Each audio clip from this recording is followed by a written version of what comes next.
Day 194, Screenwriter's Journey. Pretty short day.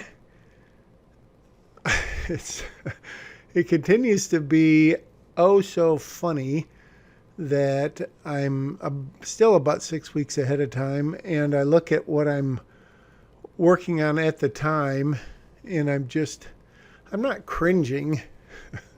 Maybe I should be.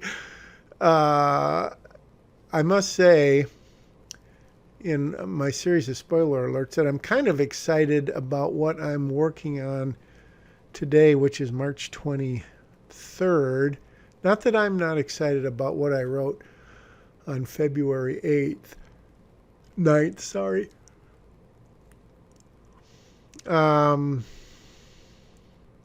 so they're at the Nature Center and introducing this lady worker character, always dangerous this late in the script. Obviously, it's going to be kind of a pure necessity exposition.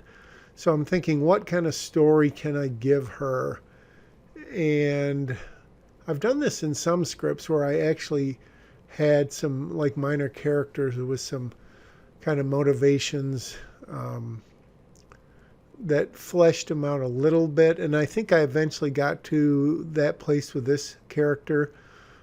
I'm not saying that those scenes will be in the final script or the revised script, but it is kind of funny when you, especially when you name a character. When you don't name a character, you don't feel as invested in them.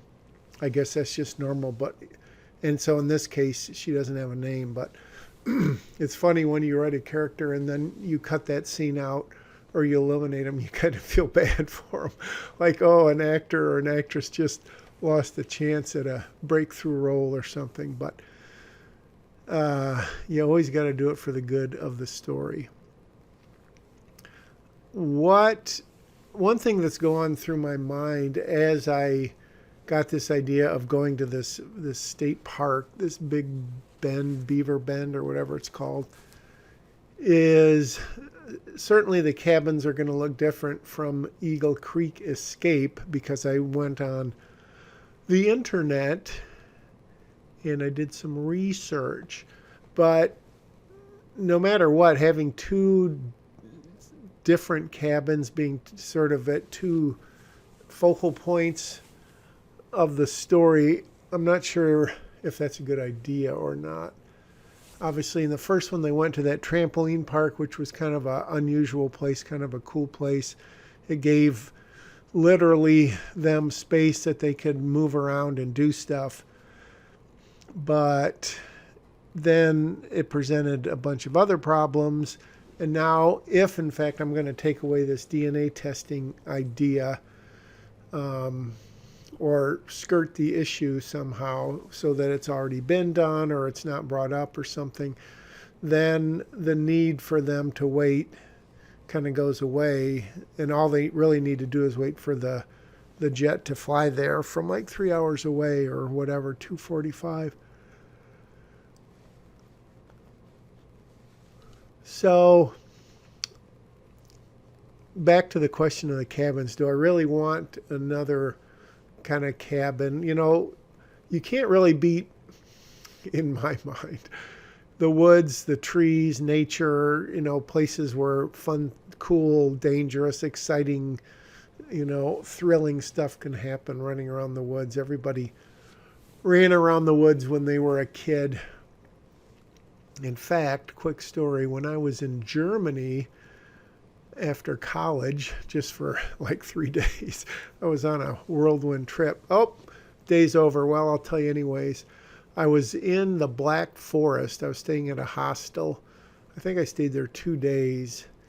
And I got there, and then the one full day I was there, I went into the woods, and this is going to really sound hokey, but I wasn't playing Army because I was all by myself, but I was sort of, I don't even remember if it was like a make-believe reenactment of like espionage or a war or something, but I I was in the woods and I was just running around and play acting all by myself for,